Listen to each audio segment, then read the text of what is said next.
and family. In today's interview, we talk with Monica Corrado, who's a big fan of homemade beet kvass. So we are going to start by taking a shot of beet kvass. That's nice. Yum. So Monica has spent over 25 years teaching the connection between real food and vibrant health as a chef, consultant, speaker, and author with a focus on traditional diets and cooking techniques. She's the lead culinary educator for the GAPS Nutritional Protocol and creator of the Cooking for Wellbeing Teacher Training Program with graduates around the world. Drawing on her background in sustainable food, vibrational healing, and intuitive guidance, she offers individualized protocols and has authored several books, including The Complete Cooking Techniques for the GAPS Diet. So without further ado, here's our interview with Monica. One more thing. Do you want to boost your energy, mental clarity, and focus in just 30 days? Click the link below so that you can download my free guide with 6 simple changes that are going to help you feel amazing and confident. And if you're ready to dive deeper and uncover the root causes of your symptoms, book your free 45-minute exploration call today at nutritionwithconfidence.com. All right, enjoy the interview.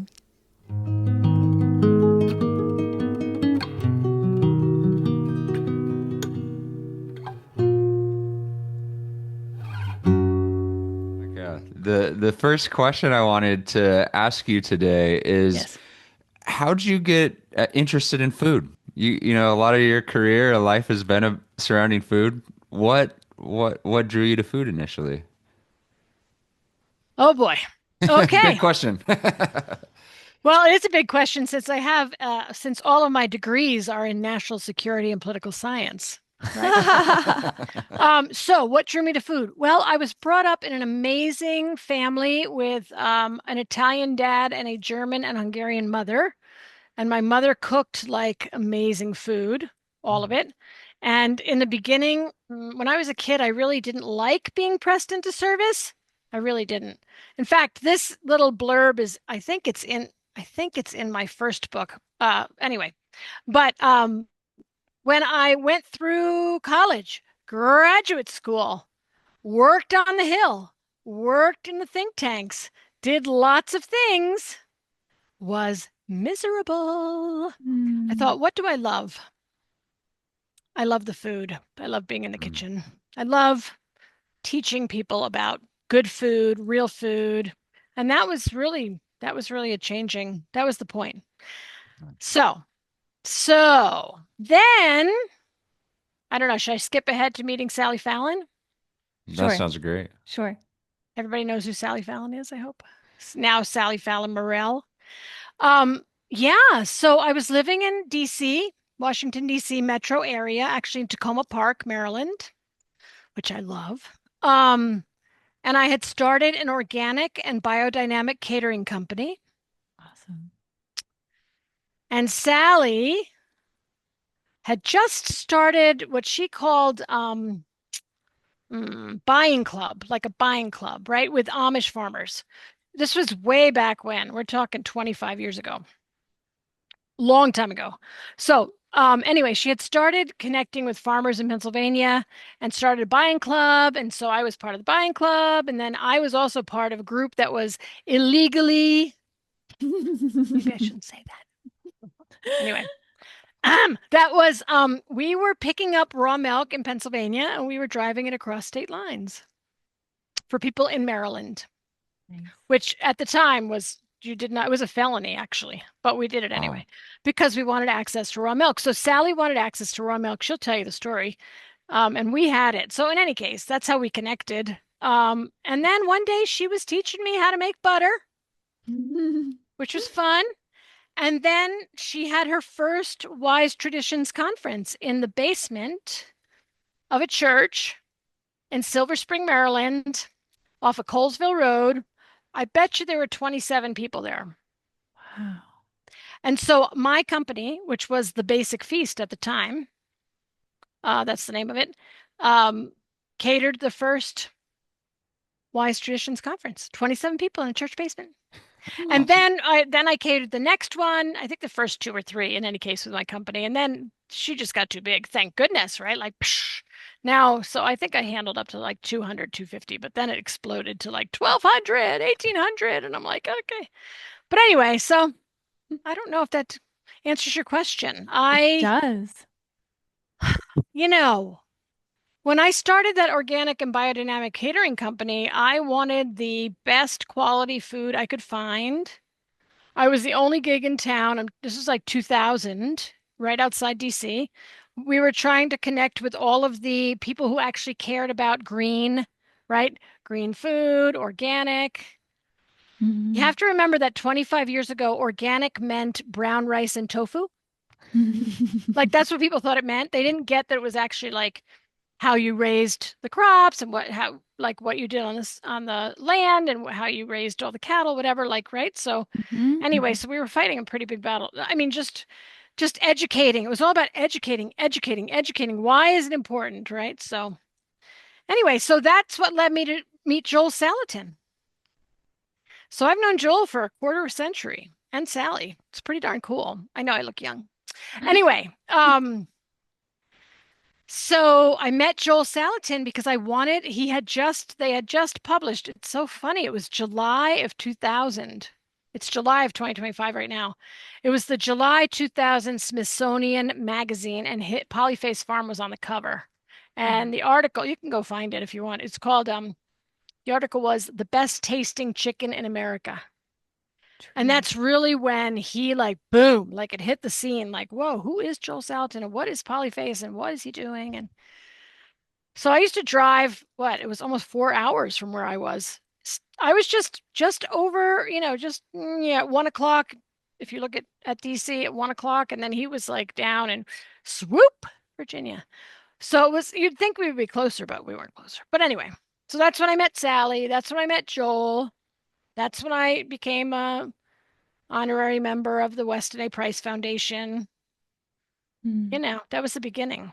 I used to, I remember some of the catering gigs that we did, people would be like, this is the most like otherworldly food. Like it's the most basic, it's such a basic feast. Like it was a feast. But what were we doing?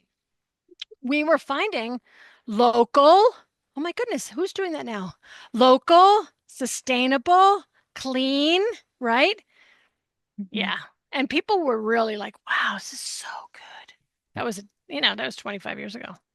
I can imagine also that the label organic just meant an entirely different thing in the agricultural sense too, with there weren't all of the organic pesticides used as there are today, and then all the other preparations that are done on, apples, the wax, like organic type. The Apeel. Yes, that. Can you talk about that a little bit? Could that be That's really organic? I mean, come on, people. Yeah. Don't get me started. Okay, I'll get started. We have some time to talk. Yes.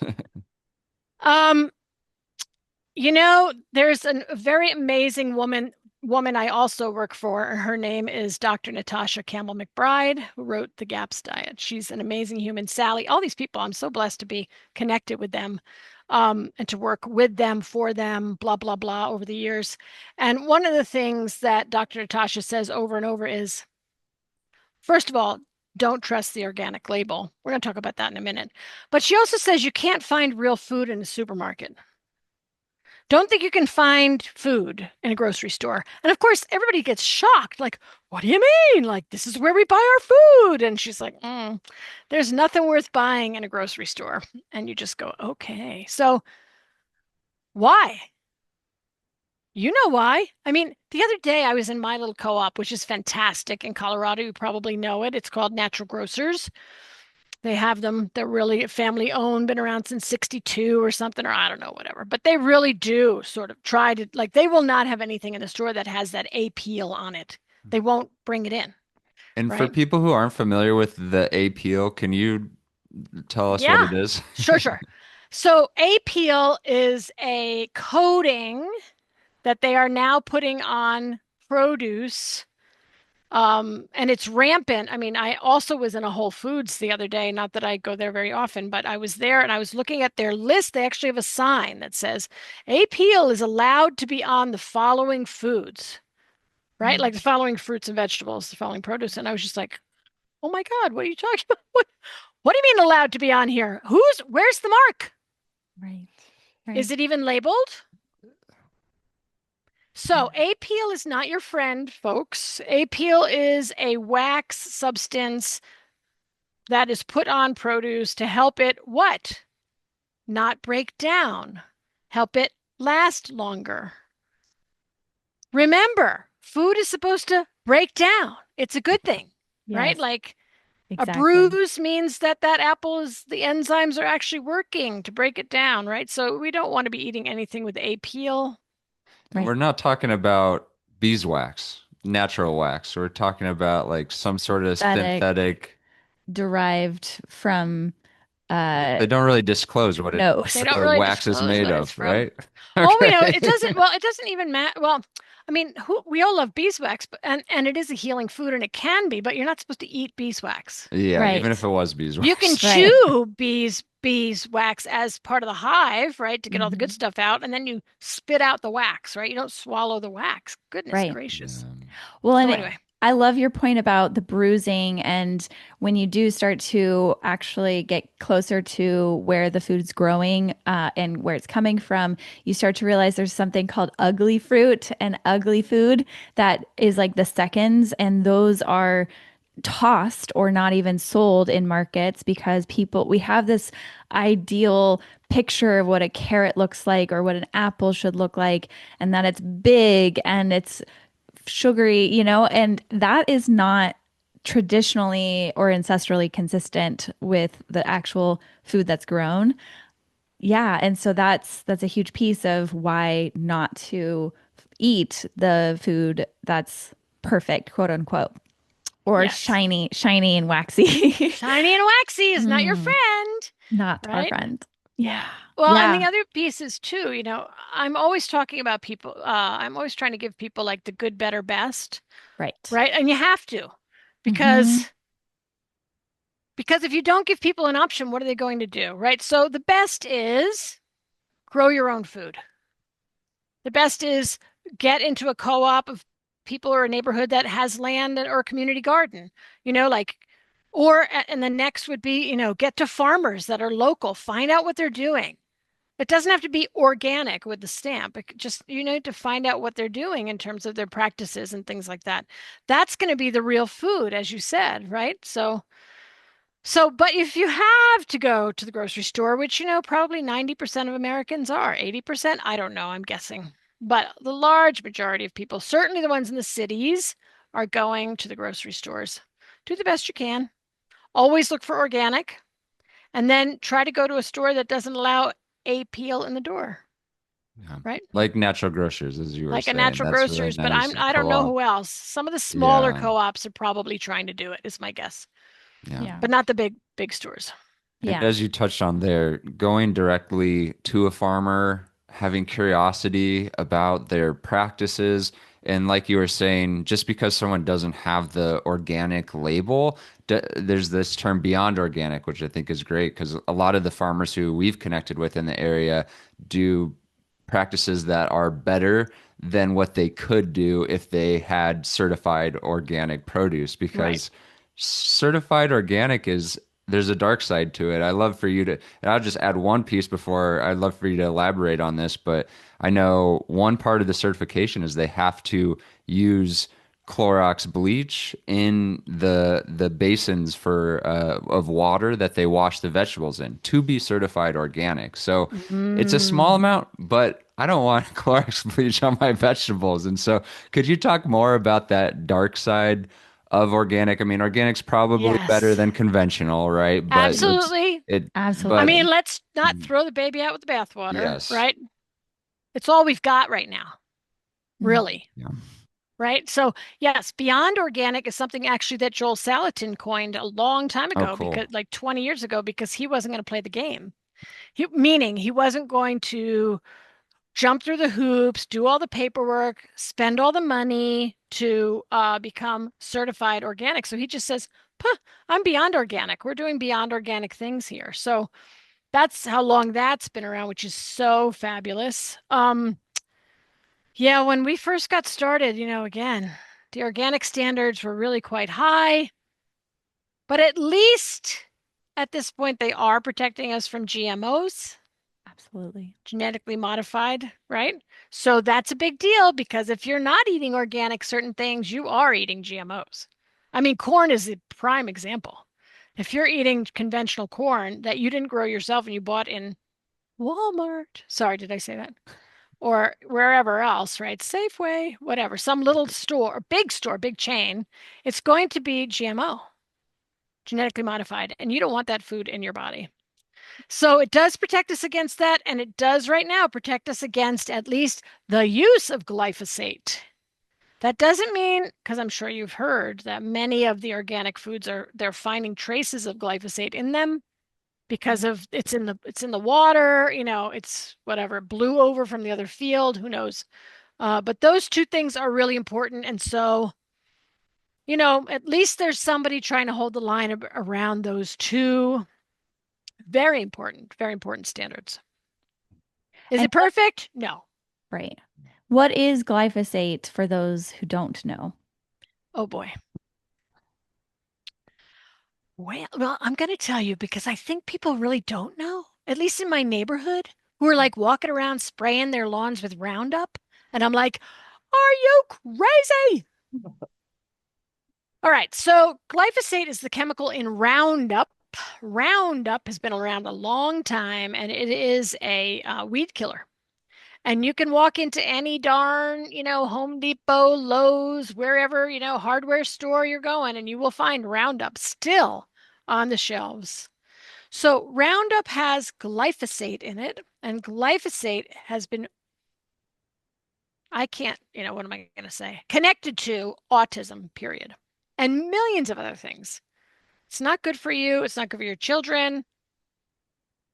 And, so people should, first of all, anybody's listening, go in the garage or the shed. If you have glyphosate out there, it says Roundup, get rid of it. Do not dump it into the watershed, please. But find somewhere that you can recycle this stuff, right? Right. So it's a chemical that's been around for a long time. It's a weed killer, and it has been indicated with autism and lots of brain function disorders Mm. and skin and all sorts of other things. So it's not our friend. If people really want to do a deep dive on glyphosate, because I'm not a scientist, you would go look at Stephanie Seneff's book, Yeah. Seneff. Amazing scientist from MIT who wrote Toxic Legacy. That's the book. Now, she's brilliant. So some of it's a little heavy for us not scientists or not MIT people, but it's all right there, what she's seen about what's happening. So Yeah. I think the key here is that it is researched to be harmful and we actually have a lot of data on that. And there are a lot of people who have actually been harmed, had cancer developed from yes. this, but it still is present. And it's a ongoing fight, right? So very good that at least organic can protect us from the use of that on the Yes. land and Yeah. then getting on our food and then we're ingesting that. So very good that Yeah. you walked us through that. And Yeah. yeah. Yeah. And then So yeah. that journey through the changes with, yeah, the different levels of organic, like why we're talking about this, and many of us have had health issues. What was the role of your own health in your journey towards traditional foods? And you mentioned your association with Dr. Natasha. Tell us about that. Ready? Dropping the bomb. Everybody roll. Drum roll. I went vegetarian Mhm.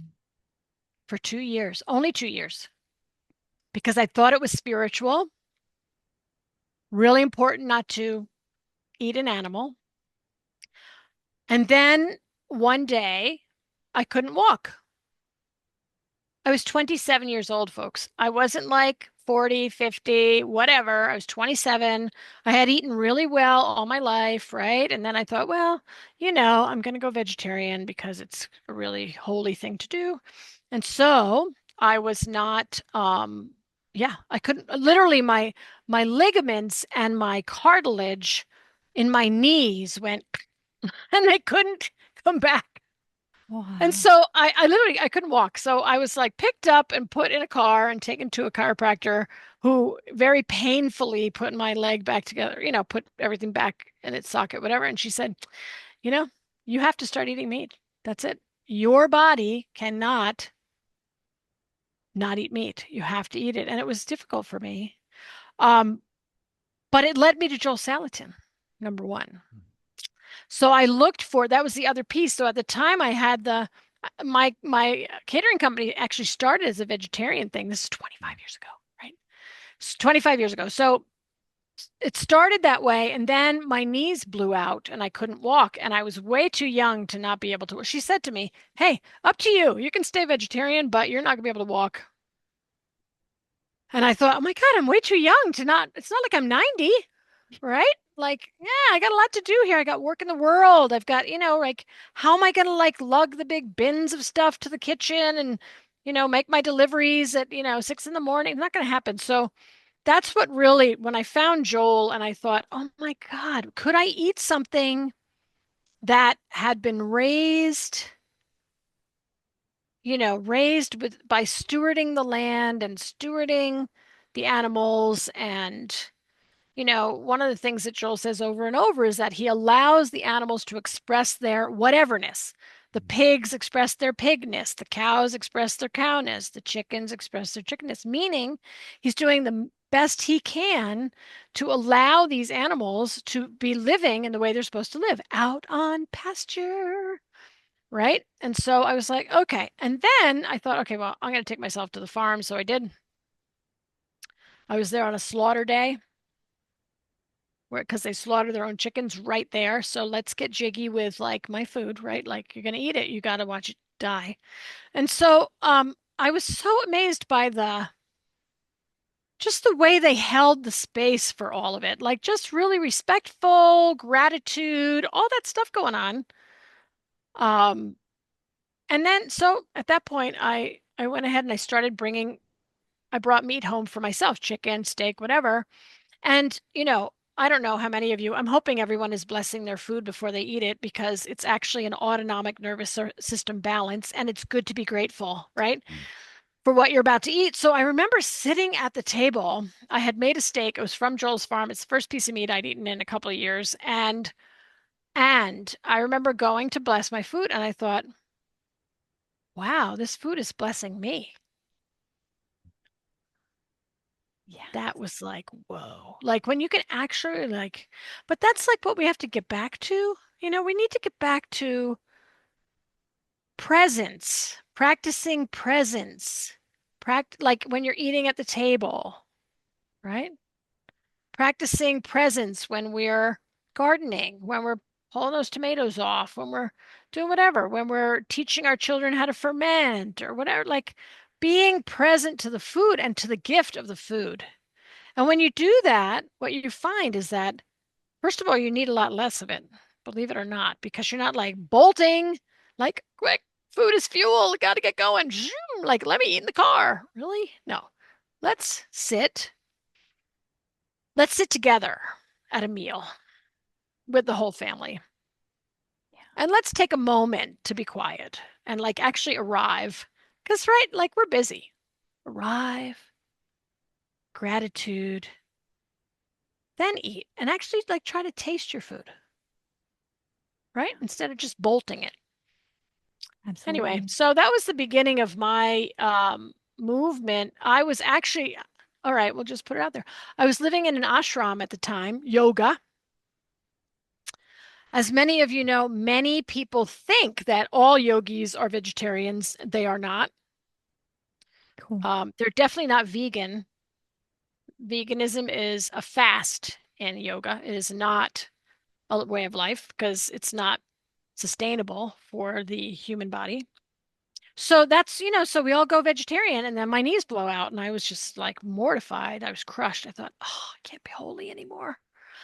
And then told you about this experience of like being with the food and feeling blessed by the food. And I also there was a movie that came out. Joel was in it, Sally was in it. I was on the panel. Golly, when was this? I don't even know. 2000, maybe 2001. It's called Fresh. You could probably find it. It's one of the first food movies. Came out before Food Inc. Came out before all sorts of movies that, finally people are talking Big Little Farm, blah, blah, blah, all that stuff, right? So I was on a panel and people brought up the question of vegetarianism. And I answered the question, I said, I realized that the first animal, we're mammals, folks. We got a big brain and we've got opposable thumbs and we've got a soul and all those good things. But I was the first mammal I had to take care of first, right? I had to take care of. Mm. Like cows, yes, bless them. Cows, right? Bison, sheep. Thank you. Thank you, God, for this beautiful food. And if I can't do my work in the world, what? What good am I? Right? So I actually said that I think there were like, I don't know, 2,000 people there, and they were shocked, like, oh my God. I said, my body is the first mammal I have to care about. And everyone's needs are going to be different, right? Some people do better on fish. Some people do better on chicken and eggs. Some people do better on, beef and whatever. But animal foods are builders. Plant foods are cleansers. That's straight out of the GAPS diet with Dr. Natasha.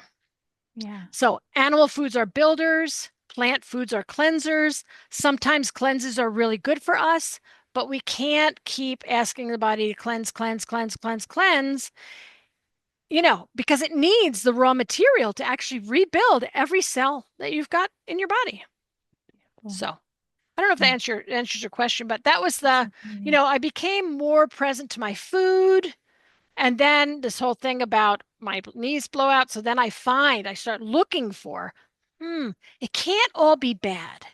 It can't, because at the time, these CAFOs were just starting to hit the press. Like people were actually learning about concentrated animal feeding operations. They were actually learning about how, there were thousands of chickens packed into a barn with a little tiny door, and they say, oh, they have outdoor access. Really? So Yep. I thought, I don't want to eat that. And that makes total sense. Yes, correct. Right. No one should be eating that food. No one should be eating that food. Right. We should all be eating food that's raised the way it was meant to be raised, that's eating what's supposed to be eating, their natural, God-given diet, etc. And so. Yeah, and I think with what you're saying, it makes perfect sense that we've seen this huge shift societally to plant-based eating, vegetarian, vegan, because of how horrific the CAFOs are. It's disgusting to Yes. see the animals in that condition, to see the humans who are working with those animals, and like the how terrible that must be to just slaughter hundreds of cows or thousands of chickens a day that are just like going. So yeah, we're definitely not that. But when you look into folks like Joel Salatin and experience it, like you were there, having that experience and seeing the respect that those animals have been shown throughout their life, and then the reverence there on the slaughter day, it changes everything. And I really want to double click on what you were saying of being present. It's just that's so needed in all the spheres of our life these days, because we live in such a fast-paced society, but especially with food. That can be just one great takeaway. That's certainly for us. I mean, we often do slow down when we eat, but that is something I want to work on, especially at lunches during the workday. Just I have all this energy, I'm going, and then sometimes I just make lunch a part of that process and just go, eat my salad super quick, drink a smoothie, whatever I'm eating, soup in the winter. But to really just take that time to practice mindfulness, presence, gratitude, appreciation for the gift. Because food is so enjoyable to eat. It's a pleasurable thing for a reason, Yeah. and the ramifications of that, both for our lives and then for our ecological systems, lives of the animals, Yes. is huge. Yes. I wanted to ask you, we've made a lot of meat stock in our lives, and we followed the GAPS diet, right? And You so have. I'm so we have this giant stock pot. It's like this tall. We'll put like 5 chickens in, make it for the whole week if we're doing gaps. But so, Yep. people I say meat stock, their mind probably goes to bone broth right away. And could you talk a bit about the difference between Sure. meat stock and bone broth?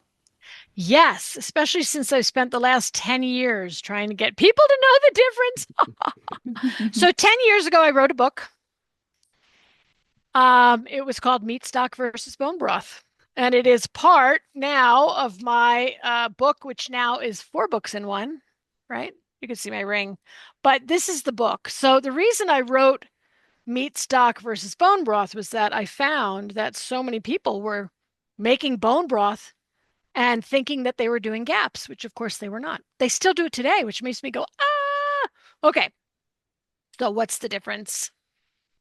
Meat stock is made from meaty bones. Meaty bones, like a chicken, is meaty bones, right? So meaty bones. So a chicken or chicken thighs or legs or quarters. Notice I'm not saying boneless, skinless breasts here. Put them over there, right? Mm. So it could be it's really any meat with a joint in it and connective tissue.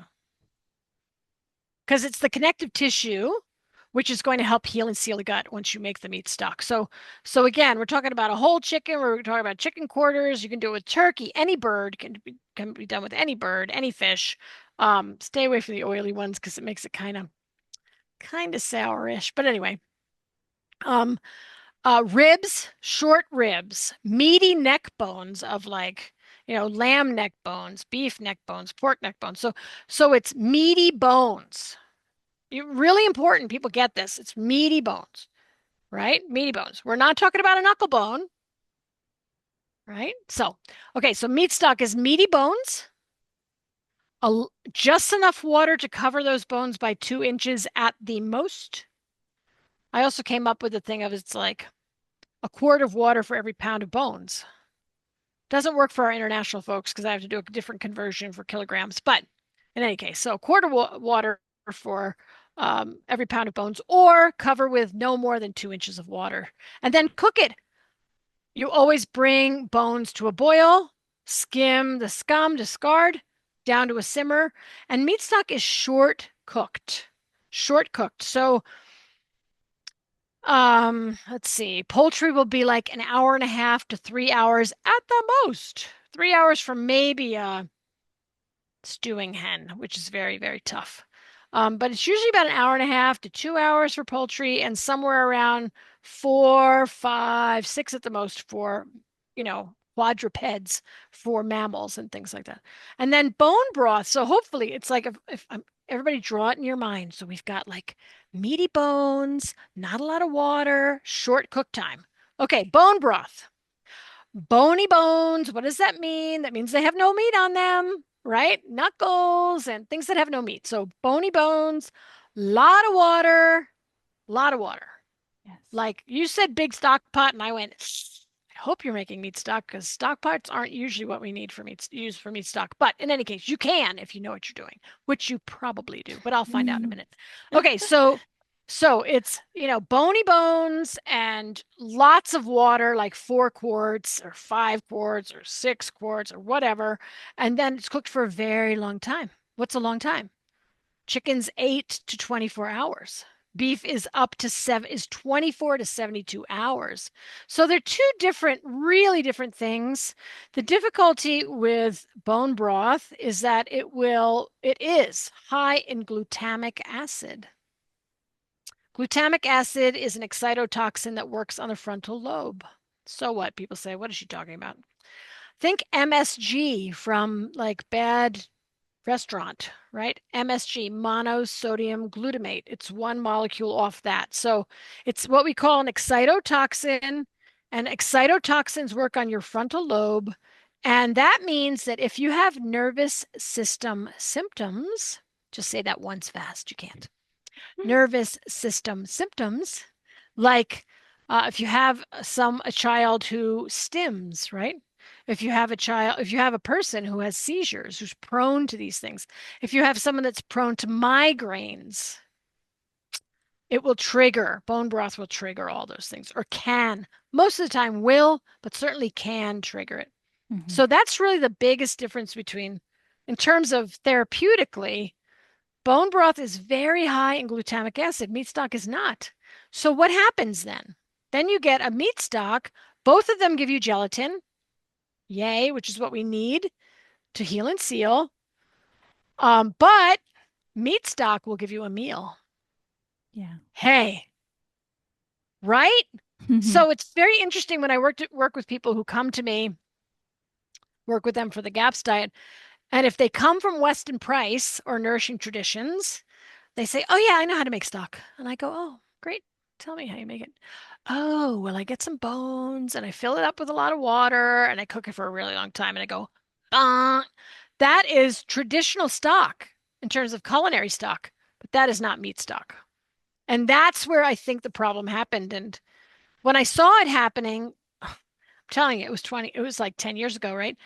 It was 11 when I started seeing it happening. I shot a note to Dr. Natasha and I said, Americans are doing it wrong, because she's in the UK. Yeah. So I said, people think they're doing meat stock, but they're making bone broth, and people are having problems. Like, they're having nervous system dysregulation, Mm-hmm. right? Anxiety, as I said, seizures, like all those things, migraines. Anyway, so I said, I want to write a book. She said, write the book. So I wrote the book. That's awesome. It's very interesting, though, but still out there, people think GAPS is about bone broth. Mm-hmm. And please God, it's definitely not about bone broth powder, people. So don't even go Right. near it. Yeah. Right? Like, that's called a highly processed food, and we don't eat any of them. Yeah. And what about gelatin powder? I mean, No. mm-hmm. Yeah. So one of the main principles of GAPS, as I have read them, and I teach, I think I teach GAPS. So is no processed foods. No processed foods. I mean, people have to really, I challenge everyone listening, go into your pantry, if you have a pantry, and see how many things you have with labels on them. Right? Those are all processed foods. Right. So Right. there's no processed foods on GAPS. And gelatin is one of the most highly processed foods Mm-hmm. Mm-hmm. out there. And so it's going to be very high in glutamic acid. Right. Right. So it's interesting too, because that was the other flag on the play for me. I'm like, oh my goodness, there's all these moms making gelatin, like gummy bears, for their kids out of gelatin on GAPS. I'm like, no. Yeah. So the official word from Dr. Natasha is once in a while. Mm-hmm. What's Mm-hmm. once in a while? I think it depends on, I mean, in my book, once in a while is maybe once a quarter, but it's certainly not once a day. And it's not even once a week, like maybe for a treat. Yeah. So it's interesting too, because look, like, how many buckets of, like, gelatin are out there now that are oh so good for you, right? They tell you, oh, yeah. Up to you. Again, good, better, best. If I'm working with a client who is, bed bound and doesn't have the ability to cook, God bless them, right? Like, oi, maybe some of that might be helpful, but the body wants real food. It works better when you eat real food. It doesn't work well when we eat dead, denatured, right? Mm-hmm. Enzymes are gone. I mean, there's a reason they call things shelf stable, right? That gelatin powder will never go bad, ever, not in a million years. No joke. It just won't. Why? Because it's dead. Right. Right? Enzymatically dead, etc. So really important. What do you think about, there's a huge popular fad now of getting colostrum powder. And and it's like, it's processed. And so I know that if you're getting raw milk, you can get sometimes the raw colostrum. how do you recommend people to have it? Um, yeah, what do you think about having some dried colostrum to like medicinally if you can't find it because it's very seasonal when the babies are born in the spring. So, what are your thoughts? Funny, this just came up in my GAPS chat yesterday, and we haven't talked about colostrum ever. So here's my thought about colostrum. Fresh is always better, of course, and leave it for people who really need it. That's key. Colostrum is the first milk of the mother, right? Humans have colostrum, every mammal has colostrum. It's supposed to be the most nutritious first milk. And so I, and again, this is the word according to Monica, like people need to figure out what they need and what's good for them, but I don't think that people should be taking colostrum unless you need it. Who's the person that needs it? Are you recovering from chemo? I hope you never had to take that or decide to. Like, are you malnourished? Have you been malnourished for a really long time? Are you recovering from some really long illness? Those types of things. Again, that's a personal opinion. I think that particular thing should be saved for people who really need it. Because as you said, it's not a lot that goes around, folks. There's not a lot to go around, right? Yeah. Colostrum, one baby, you get this much colostrum done. Hmm. So, and as far as powder goes, again, you know, individual, but I would be using colostrum powder. I would think it would be fine for someone who really needs it. Why are fermented foods so powerful for the gut and for immune health? Ah, it's really funny. I don't know if you know, I was dubbed the lacto fermentation queen about, no kidding. I Anyway, love that. it's a We, long time ago when people still were like afraid, like obviously, like they're just afraid. Okay, starting over. So, what about lactoferments? So, lactoferments, why don't we talk about what they are, right? So, lactoferments are foods that are where we control the conditions to allow lactobacilli, lactoferments to grow, right? So lactobacilli are a certain type of bacteria. They're quote unquote beneficial to the gut. They're beneficial for humans as opposed to pathogenic bacteria or opportunistic bacteria, right? So in lactofermentation, we are growing, we're growing good microbes. We're growing it in a jar. And we're either fermenting or lacto fermenting vegetables, like sauerkraut is the one everybody knows. Sauerkraut, kimchi, cortito, those types of things. They could be fruits, right? So it's vegetables, it's fruits, tonics. Like in GAPS, we do a lot of beet kvass. We also do cabbage tonic and things like that. So you're either creating conditions to grow those, and the way you create conditions is by adding salt, right? that's important. Or you're using salt and a starter. So when I teach people lactofermentation, I say, shh, this is on the quiz. Define lactofermentation? So here's the answer. A traditional method of preserving food. That's what lactofermentation is. We didn't have any idea that by adding salt, we were going to grow microbes and good ones.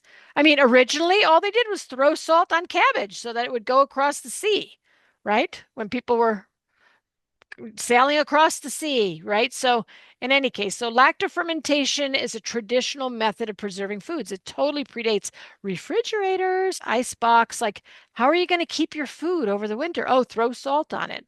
And so now we know that by throwing salt on it, if you will, and by controlling the conditions, meaning closing the jar, right? So lactofermentation is an anaerobic process. That means no oxygen. So we we throw in some salt, we control the conditions, meaning we keep the oxygen out, and we also do things like control the temperature. Because fermentation, time and temperature are linked. Like people say, well, how long do I have to ferment? I say, well, how hot is your kitchen?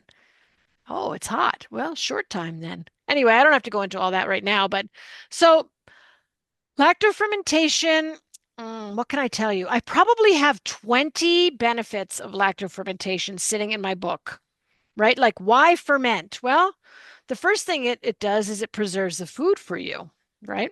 The second thing, not like canning. So we can talk about that too if you want later, like what's about canning, but it preserves the food.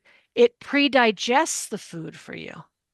So anyone who has an issue with sugar could eat fermented foods because those fabulous microbes are eating all that sugar for you and it's gone, right? So it also creates B vitamins. What? B vitamins? Don't take that B complex pill. Go eat some sauerkraut, right? It also increases the amount of vitamin C in anything that's fermented. So bioavailable C, and that is not ascorbic acid. That is the C complex from food. So there's so many benefits to to eating fermented foods. And the lactic acid itself is very soothing to the gut. Nobody even thinks about that. So you get added beneficial microbes, you get lactic acid, you get enzymes. Oh, enzymes, we all need enzymes. So there's all sorts of benefits there. But in terms of immune health, I guess there's really those two pieces. One is the increased vitamin C, which is bioavailable C. If you eat sauerkraut every day, you don't have to go pop that pill. Yay! Right? This is food, getting my C. But also it's the microbes, it's the beneficial bacteria that are going to be helping you in so many ways. Help you digest the food that you eat too. So, and they just keep you well. It's interesting. It's interesting to me. Dr. Natasha Campbell McBride, author of the GAPS diet, she actually said many years ago, at least, I don't know, 4, 5, 6 years ago, that if everyone just drank kefir, now kefir is not a lactoferment, but it is a cultured food, right? Cultured dairy, that if everybody drank kefir because of the yeast in the kefir, that we'd all stay well. All right. Anyway, We can both speak from our anecdotal experiences there with you we've been go. eating sauerkraut, and kefir's been definitely a staple for the, I don't know, last 4 or 5 years of our lives, and It's like Fantastic. a we thought, man. huge difference with the immune system, like you're saying, like that increased C.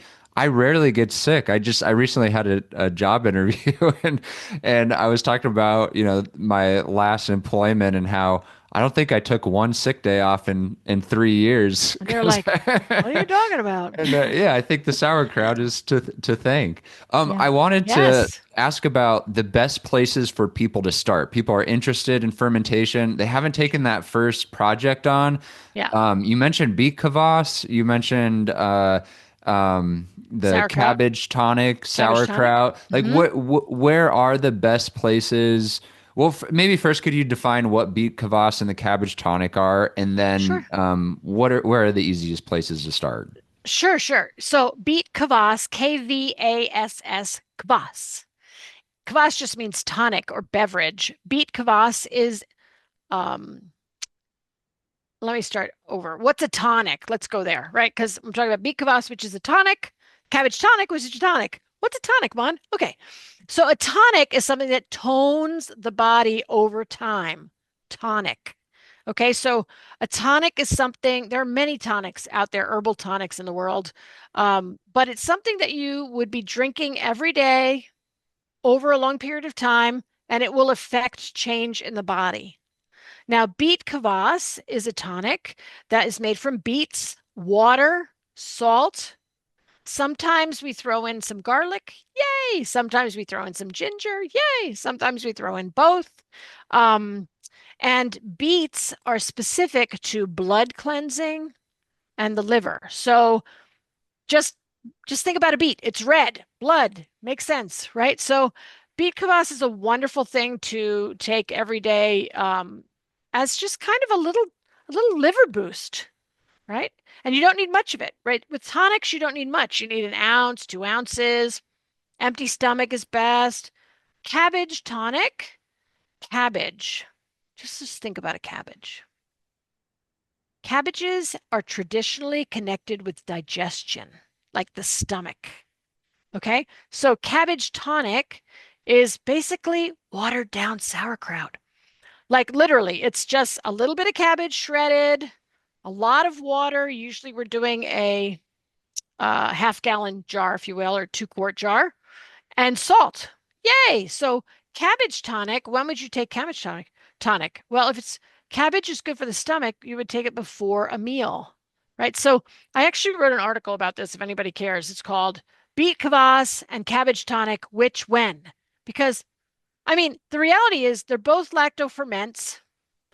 They both have everything we just talked about, vitamin C, B vitamins, enzymes, good bacteria, yay. So you could, I mean, you could have it anytime, but I always like to leverage what I'm doing. So if I'm working with clients or whatever, I'm going to be like, beet kvass, have on an empty stomach. Why? Because it works with the liver, and the liver, you want to help the liver along to detoxify, right? So before bed or when you first get up, cabbage tonic again before for digestion to help you digest your food. So those are two beverages, if you will. They're tonics, as I said, because you drink them over time.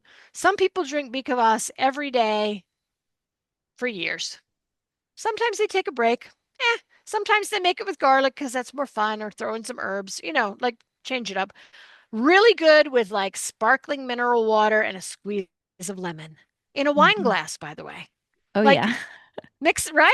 Like Yeah. makes it schmancy, but it also gives you minerals, carbonation, which is sometimes fun, and lemon, which is also very, very good for the liver. So I have a great story on the beet kvass doing yeah. the GAPS protocol. Mm. I had previously, before doing the GAPS protocol, done a lot of different parasite cleanses. And then when I did GAPS intro, I was told by my practitioner to up the beet kvass and a lot of the fat, so tons of olive oil. And I literally, like the parasite cleanses that I had done in the past, like I didn't feel anything, didn't even notice anything. Might be TMI, but I definitely passed parasites with literally just the food of the tonic, the beet kvass tonic, and increasing fat. And it was just this happened actually numerous times on the GAPS protocol, which was so amazing. That's interesting that you would bring that up because we don't usually promote parasite cleanse. Like you must have done a lot of work prior to GAPS for that to happen that quickly because most people don't report Hmm. passing parasites on just beet kvass or even on beet kvass and olive oil. Um, it's interesting. We just had a conversation about this. In any case, just so people are clear, you don't want to do a parasite cleanse until you've gotten rid of your metals, heavy metals, Hmm. because parasites are actually in your body to help you not have metals in your brain. Hmm. And a lot of people will go after them, Hmm. and they have maybe they have mercury amalgams or whatever. But in any Yeah. case, that's an interesting thing. Probably the combination of those two things was very helpful, and your body was ready. You see, the body Yeah. will never release anything until it's ready to do so. And Right. foods help it along as opposed to, okay, Hmm. kind of clobbering things and, Hmm. waging war on our microbes, which we never want to do in GAPS anyway. Yeah. Yeah. Yeah. That's so cool. I know. Wow. I I wanted know to. TMI. I get a lot of people with TMI, believe me. We talk about bowels, stool, believe me, we do. I know it's not a problem. Yeah. But Yeah. in terms of your question of where people should start, Yeah. Yeah. here's how they start. Get good salt. Good salt meaning Baja Gold salt, Celtic sea salt, Redmond real salt. I actually listed them in my preference order in terms of how many minerals they have. So Baja Gold's the highest, Celtic is excellent but lower, and Redmond has the least amount of minerals. And again, people want to learn more about salt. I have a whole article on that, which, why, when, blah. But you need salt. Just make sure you get salt that doesn't have any anti-caking agents in it. They're also called flow agents. Go to your pantries, everyone. Read the salt box. If it says anti-caking agent or flow agent, throw it away because now you're eating who knows what chemical while you're trying to eat your salt. So get pure salt. High minerals best. Get yourself a jar, quart jar, wide mouth. Okay? Quart jar, wide mouth. At this point, you can go to like a thrift store and get them for $0.25. If you don't want to buy like a whole case, go buy one. So, quart jar, wide mouth, salt, tablespoon. This is a measuring spoon, not just what you're eating with your soup, right? 1 cabbage. Really, I would start with sauerkraut. It is like the easiest thing to do. It really is the easiest thing to do. All you have to do is shred that with a knife, not a food processor, because that will give you mushy sauerkraut. And who wants mushy? I don't think we do. So good. So knife, cutting board, towel under cutting board to secure the cutting board, right? Shred that medium-sized cabbage, about that big, like a large grapefruit is good. And then put it, all we need to do is put all that cabbage into a bowl, usually a stainless steel bowl, a glass bowl if you're just going to massage it. If you're going to pound it with your meat pounder, you need a stainless steel bowl. We could have a problem. But that's really all you need to do. You put the cabbage in, shred the cabbage, put it in the bowl, add the salt. It's 2 tablespoons of salt for every quart. It's all you need to know. 2 level tablespoons of salt, 1 quart jar. And then you just sprinkle it on there, massage or use a meat pounder, either way. But you'll actually see the color of the cabbage will shift from like light green to like this vibrant, beautiful, bright green. And then all the water in the cabbage will come out, leaves. You do not have to add water to sauerkraut, folks. This is why it's so easy. Into the jar it goes. Pack it in. Not too much. I'll tell you why. I have more people telling me, I have to burp my sauerkraut. I have to burp it. I have to open the jar because it's leaking everywhere. That's because everybody goes, well, you have to really pack it in. No, meaning like pack it into the jar. No, what you're looking for is you want to pack it into the jar so much so that the leaves are under the brine, but you don't want to like keep pushing it in so I can get more in, I can get more in, I can get a little bit more in, because it will explode, Frank, or at least it will grow with the gas. It's going to give off gas, carbon dioxide, right? And then it'll start leaking. So really important, folks. If you get nothing else from this lacto fermentation talk, do not overpack your sauerkraut, please. If you're using, because there's no reason to burp it. Remember that sauerkraut lacto fermentation is an anaerobic process, no oxygen. So fill it to the shoulder of the jar. That's my shoulder, so it's shoulder of the jar. Leave about 2 inches space. Make sure everything's under. Put a little leaf on top if you want. Some people like to put I don't know. There are really nice fermentation weights now. They're glass, they're cheap. You can use them forever. $5, you've got them for the rest of your life, and you just put them on to keep everything under the brine. And then tight lid. I like to tell people to use the 2-piece canning lids, because they literally will tell you when the sauerkraut is done, because the top will come up. You won't be able to push it down anymore. You'd be like, when you first put it on, it'll go click, click, click, click, click, click. But then after a while, you'll be like, can't push it down. Done. Stick it in the fridge. So I really encourage people, try sauerkraut. I mean, people have been making it for hundreds of years, maybe thousands, but long time, right? Long time. It's easy to do. You really can't get it wrong. So that's the easiest. What do you think is the more ideal food for most fermented food for most people to start with for medicinal purposes? Is it the same? Like medicinally, sauerkraut is like That's so the funny. I number never used the one. word medicinal with lactoferments. I don't think I've used it in 25 years. Ah, Medicinal. yeah. I'll use therapeutic. Yeah. For therapeutic purposes, I guess. Yeah. Same. Yeah. Same. The Sauerkraut. reason, Perfect. no, the reason, yeah, sauerkraut is great. Any of them are great. Let me start in a different place. Any homemade, did everybody hear that word? Any homemade ferment will be far more potent and far more powerful and far better for you in terms of therapeutic I'm sorry, I guess I have a thing about medicine. I'm not going to say medicinal. Western medicine. No. Anyway, it will have a far more therapeutic, yeah, effect for you than anything you can buy in the store. However, I also want to invite people that if they want to start with something that's store-bought, has to be in the fridge, folks, right? Not like in a can in the middle of the store.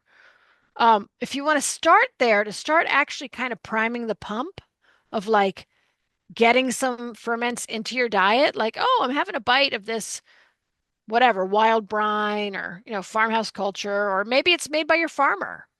Who knows? But you start with that because so many Americans just really have not had uh, lacto-fermented foods in their diet. They just haven't.